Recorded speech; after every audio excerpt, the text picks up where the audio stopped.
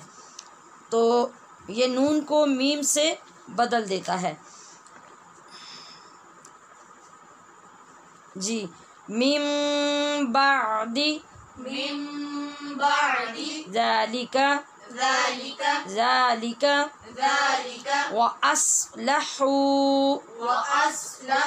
यहाँ स्वादपुर है और हा की आवाज़ वो मद्दा की वजह से लंबी है। व अस्लहू फ़इन्नल्लाह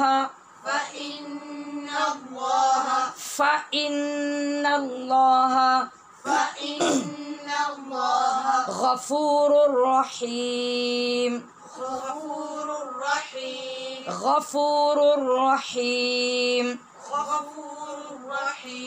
जी यहाँ हमने गफ़ूरुन नहीं पढ़ा, गुन्ना नहीं किया, क्योंकि जो मुशद्दद हरफ पे गुन्ना होता है वो सिर्फ मीम और नून होते हैं, लिहाजा यहाँ पे गुन्ना नहीं होता।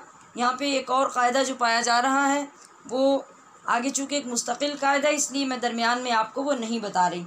अब वेट कीजिए, 1-2 दिन में इसकी बारी आ जाएगी और हम इसको भी इंशाल्लाह समझेंगे।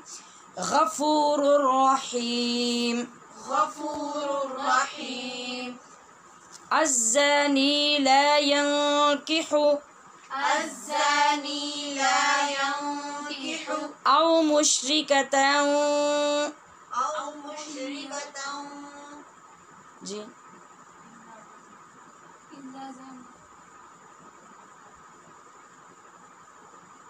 इल्ला ज़ानियतन नहीं पढ़ा। अच्छा, अज़्ज़ानी ला यंकिहु, अज़्ज़ानी ला यंकिहु, इल्ला ज़ानियतन, इल्ला ज़ानियतन, औ मुश्रिकह, औ मुश्रिकह, ये एक तरीक़ा है।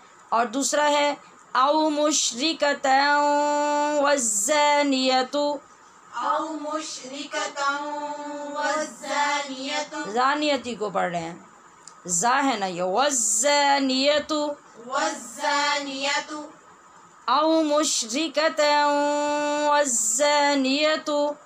औ मुश्रिकतन वज़्ज़ानियतु, अब ज़ा ठीक नहीं पढ़ रहे, वज़्ज़ानियतु वज़्ज़ानियतु, ला यंकिहुहा, ला यंकिहुहा, इल्ला ज़ानिन, इल्ला ज़ानिन, ज़ानिन, ज़ानिन, आपका मखरज ज़ा का ठीक नहीं हो रहा, इल्ला ज़ानिन, इल्ला ज़ानिन, औ मुश्रिक, औ मुश्रिक, जी, वहुर्रिम ज़ालिका वहुर्रिम ज़ालिका अलल मुअमिनीन अलल मुअमिनीन, वल्लज़ीन यरमूनल मुहसनाति, वल्लज़ीन यरमूनल मुहसनाति, वल्लज़ीन यरमूनल मुहसनाति वल्लज़ीन यरमूनल मुहसनाति,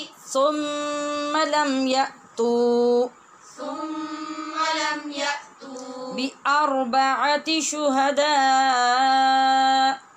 बिअरबअति शुहदा फजलिदूहुम फजलिदूहुम समानीन जल्दह समानीन जल्दह वला तक़बलू लहुम वला तक़बलू लहुम शहादतन अबदा शहादतन अबदा व उलाइका हुमुल फासिकून वउलाइक हुमुल फासिकून इल्लल्लज़ीन ताबू इल्लल्लज़ीन ताबू मिन बअदि ज़ालिका मिन बअदि ज़ालिका व अस्लहू वअस्लहू फ़इन्नल्लाह गफ़ूरुर रहीम। फ़इन्नल्लाह गफ़ूरुर रहीम। अब हमने जहाँ जहाँ पे वक्त करना है मैं उसके मुताबिक आपको पढ़ा रही हूँ। अज़्ज़ानी ला यंकिहु इल्ला, बोलिए, अज़्ज़ानी ला यंकिहु इल्ला, मैं आपके मुताबिक वक्फ करवा रही हूँ ताकि आपको उतना पढ़ाया जाए जो रवानी से आपको पढ़ना इजी हो जाए और आपको वक्फ के कायदे का भी पता चल जाए, ठीक है। वरना तो हमें इससे ज़्यादा जाके आगे वक्फ करना चाहिए, लेकिन जो कुछ बहनें बिल्कुल भी रवानी से नहीं पढ़ सकती ना कुरान पाक, ये उनकी आसानी के लिए मैं छोटे लफ्ज़ों पे वक्फ कर रही हूँ। अज़्ज़ानी ला यंकिहु इल्ला, अज़्ज़ानी ला यंकिहु इल्ला। अब यहाँ आपको निशान लगा लेना चाहिए कि हमने यहाँ पे वक्फ किया और फिर इआदा कहाँ से किया, यानी इधर से उधर एरो का निशान दे दें कि इधर पहले ख़त्म किया फिर वापस जाके वहाँ से हम पढ़ के आए, तो ये इआदा हो जाएगा। इस तरह जब आप मश्क में भी फिर इन्हीं लफ्ज़ों का ख्याल रखेंगी तो आपको ज़्यादा अच्छा पढ़ना आ जाएगा और गलत जगह पे वक्फ से भी बच जाएंगे। अज़्ज़ानी ला यंकिहु इल्ला, अज़्ज़ानी ला यंकिहु इल्ला, इल्ला ज़ानियतन औ मुश्रिकह, इल्ला ज़ानियतन औ मुश्रिका, वज़्ज़ानियतु ला यंकिहुहा इल्ला वज़्ज़ानियतु ला यंकिहुहा इल्ला ला यंकिहुहा ला यंकिहुहा ला यंकिहुहा ला यंकिहुहा इल्ला ला यंकिहुहा इल्ला वज़्ज़ानियतु ला यंकिहुहा इल्ला वज़्ज़ानियतु ला यंकिहुहा इल्ला इल्ला ज़ानिन औ मुशरिक इल्ला ज़ानिन औ मुशरिक वहुर्रिम ज़ालिका अलल मुअ्मिनीन वहुर्रिम ज़ालिका अलल मुअ्मिनीन वहुर्रिम ज़ालिका अलल मुअ्मिनीन वहुर्रिम ज़ालिका अलल मुअ्मिनीन वल्लज़ीन यरमूनल मुहसनाति सुम्मा लम यअतू वल्लज़ीन यरमूनल मुहसनाति सुम्मा लम यअतू मुहसना और सुम्मा दोनों की आवाज़ एक सी आ रही है, ये गलत है। स्वाद में तो सीटी की आवाज़ पैदा होनी चाहिए और सा को नरमी से बग़ैर सीटी की आवाज़ के पढ़ना चाहिए। वल्लज़ीन यरमूनल मुहसनाति मुहसनाति सुम्मा लम यअतू वल्लज़ीन यरमूनल मुहसनाति सुम्मा